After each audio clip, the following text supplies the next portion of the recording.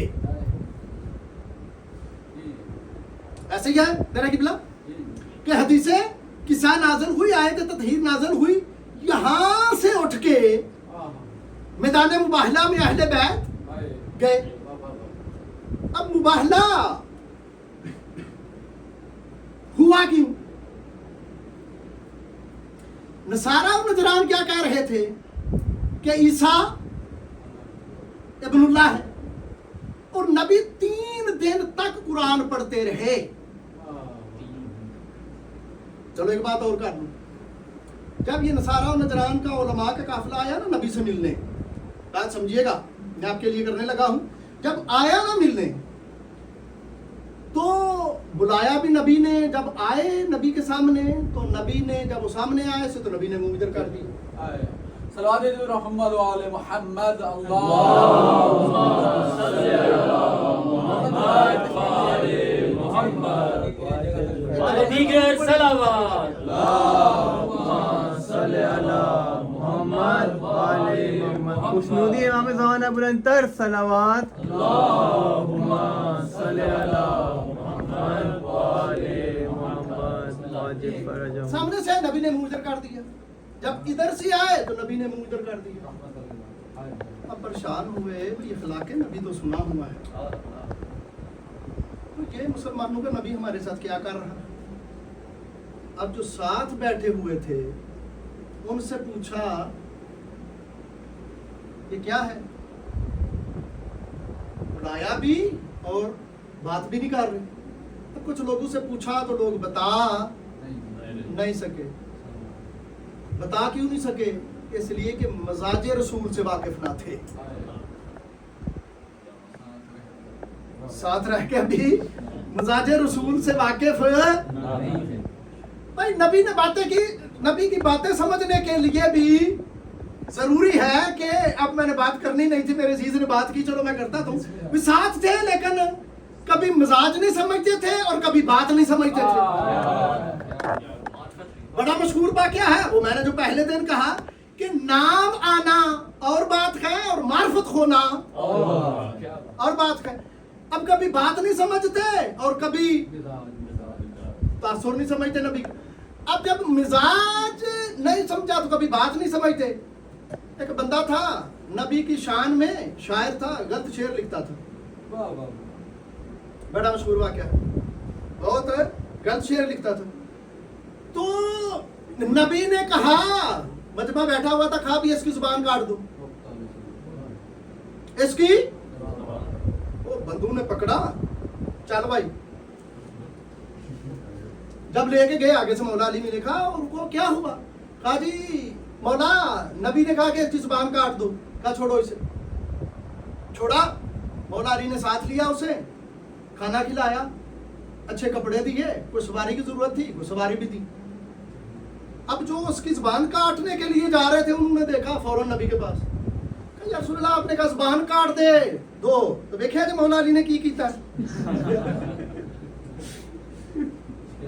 بالکل ہی الٹ کر دیا نا.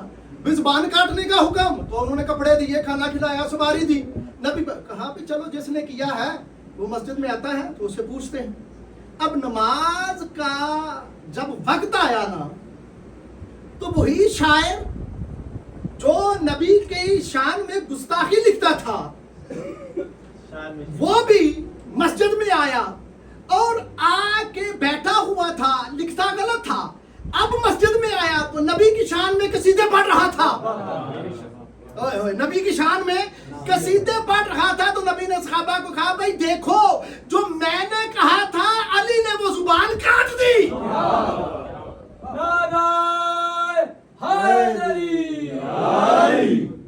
کبھی بات نہیں سمجھتے اور کبھی مزاج.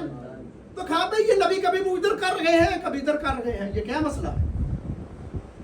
ایک دوسرے سے پوچھا پتہ نہیں چلے. کہا آؤ میں تمہیں اس دروازے پہ لے جاؤں جو مزاج رسول سے واقف ہے. اس دروازے پہ لے جاؤں جو مزاج رسول سے. مولا علی کے دروازے پہ لے گیا. جب میرے مولا نے دیکھا انہوں نے کہا بھی تم اپنے گروہ کے امت کے علماء ہو؟ کہا جی ہاں۔ اب انہوں نے لباس کیسا پہنا ہوا تھا؟ ریشم کا، سونے کا، زرق برق لباس۔ تو کہا یہ جو تمہارا لباس ہے نا، یہ علماء والا لباس نہیں، اس کو تبدیل کرو اور پھر جا کے نبی سے ملو۔ اب یہاں پہ بات سمجھیے گا، بات نبی نے کس چیز پہ کرنی تھی؟ عقیدے پہ۔ بات کس پہ کرنی تھی نبی نے؟ عقیدے پہ۔ نصارہ و نجران سے عقیدے پہ بات کرنی تھی کہ عیسیٰ ابن اللہ نہیں ہے، یہ جو تمہارا عقیدہ ہے یہ غلط ہے۔ ایک اخلاقی برائی تھی، تمہارا لباس علماء والا نہیں، نبی نے بات ہی نہیں کی۔ یہ بات سمجھیے گا اور ذہنوں میں اس کو جگہ دیجیے گا۔ بات عقیدے پہ کرنی تھی، ایک اخلاقی برائی تھی، نبی نے منہ نہیں لگایا ان کو، ان سے بات نہیں کی، اور آنے والی نسلوں کو بتا دیا کہ جب بھی تم نے کسی سے عقیدے پہ بات کرنی ہو تو پہلے اس کا اخلاق دیکھ لیا کرو۔ اخلاق ٹھیک نہیں تو پھر عقیدے پہ بات بھی ٹھیک۔ اب لباس تبدیل کیا، دوسرے دن لباس تبدیل کیا بزم نبی میں، کہتے ہیں جی عیسیٰ ابن اللہ ہے، نبی کہتے ہیں انما مثل عیسیٰ کمثل آدم خلقہ من تراب، کہ جناب عیسیٰ کی نسل تو حضرت آدم کی طرح ہے، تم کہتے ہو کہ عیسیٰ کا باپ نہیں اس لیے ابن اللہ ہے، تو حضرت آدم کا تو نہ باپ تھا نہ ماں تھی، وہ تو درجہ اولا پھر ان سے آگے چلے گئے، لیکن وہ مانے نہیں۔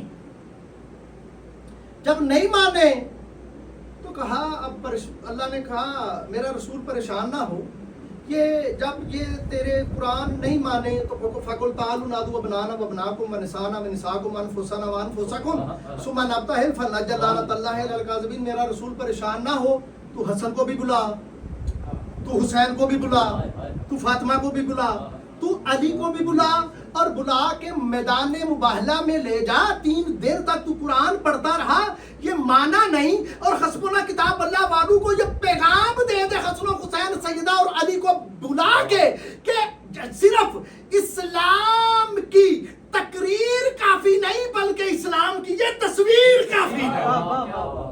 نعرہ حیدری۔ اب میدان مباہلہ میں گئے، اب میرے عزیزو میدان مباہلہ میں گئے، کون کون تھے؟ امام حسن، امام حسین، مولا علی اور جناب سیدہ اور نبی۔ آگے نبی ہیں، درمیان میں سیدہ، پیچھے مولا علی، امام حسن انگلی کے ساتھ، امام حسین نبی کی گود۔ اب آیت کیا کہتی ہے؟ وَنِسَاءَنَا وَنِسَاءَكُمْ، تم اپنی عورتوں کو بلاؤ اور ہم عورتیں نہ۔ تو میں نے ابھی کہا کہ عربی میں 3 یا 3 سے زیادہ کے لیے جمع بولا جاتا، تو قرآن کیا کہتے ہیں؟ تم اپنی عورتیں لے آؤ، جتنی ہے لے آؤ، یا جن کو تم لانا چاہتے ہو لے آؤ۔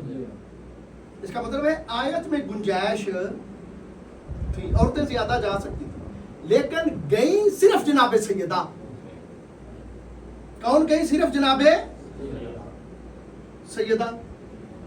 اب آپ روایت اٹھا کے دیکھیے، نبی نے بھرے ہوئے مدینے میں سے کسی کے گھر سے کسی کو لیا نہیں، اور سیدہ کے گھر سے کسی کو چھوڑا نہیں، کسی کو چھوڑا نہیں، سب کو لے۔ اب ایک صاحب تفسیر ہے، وہ لکھتے ہیں کہ مباہلہ میں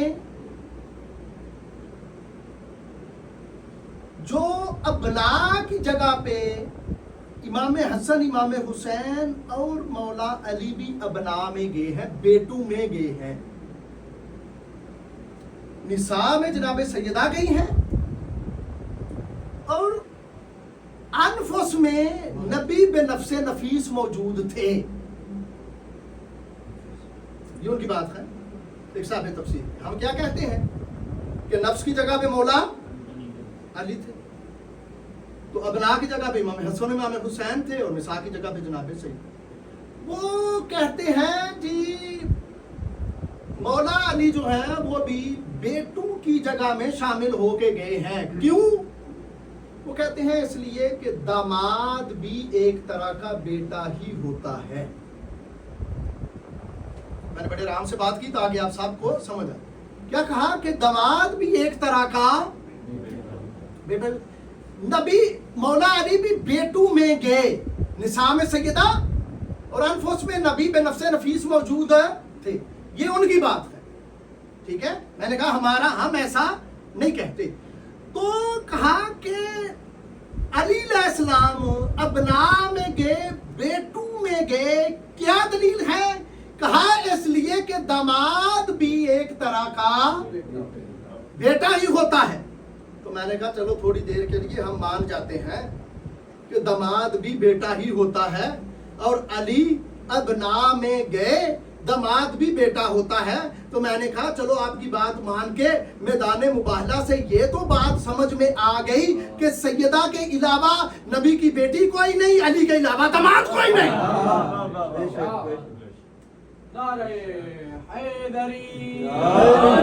علی کے علاوہ داماد ہے کوئی نہیں.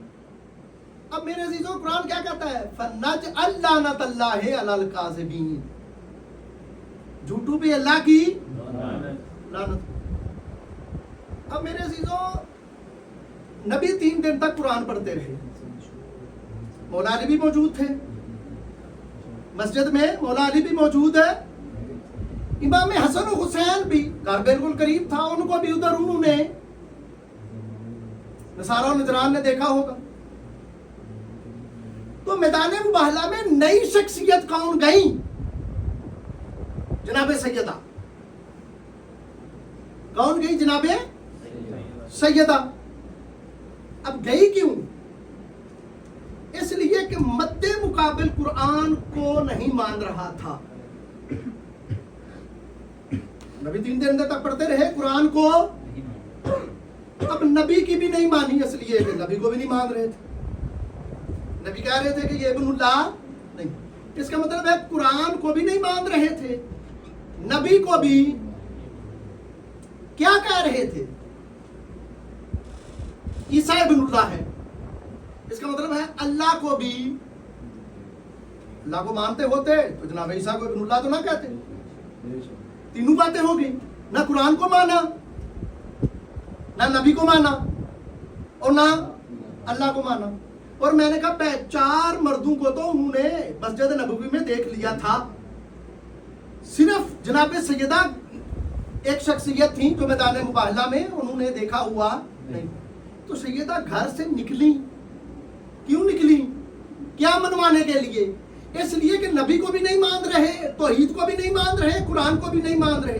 اس کا مطلب ہے جب کبھی بھی سیدہ کو گھر سے نکلنا پڑے تو سمجھ لیجئے گا سامنے یا قرآن کا منکر ہے یا نبوت کا منکر ہے. نعرہ تکبیر, اللہ اکبر, نعرہ رسالت, یا رسول اللہ, نعرہ حیدری. منکر. اچھا میرے عزیزو, اب کہا فَنَجْعَلْ لَعْنَتَ اللَّهِ عَلَى الْكَاذِبِينَ. جھوٹوں پہ اللہ کی اب مباہلہ ہوا تھا؟ نہیں ہوا مباہلہ. اور یہ واحد عید ہے جو ہم شیعہ مناتے ہیں کہ جو واقعہ ہوا ہی نہیں. مباہلہ ہوا ہی نہیں. اچھا مباہلہ ہوا نہیں تو قرآن کیا کہتا ہے؟ فَنَجْعَلْ لَعْنَتَ اللَّهِ عَلَى الْكَاذِبِينَ. جھوٹوں پہ اللہ کی لعنت. اب تفسیر کیا کہتی ہے؟ جو لعنت میدان مباہلہ میں اتری, میدان مباہلہ کی وجہ سے, اس کی خاصیت یہ ہے کہ جب وہ اپنی جگہ چھوڑ دے ایک دفعہ تو پھر وہ واپس نہیں جاتی. پھر وہ صاحب تفسیر میزان لکھتا پھر وہ واپس مباہلہ ہوا نہیں, لعنت نے اپنی جگہ چھوڑ دی تو پھر لعنت گئی کہاں پہ؟ توجہ فرما رہے ہیں بھائی. لعنت ایسی ہے جو مانگی گئی, مانگنے پہ اس نے اپنی جگہ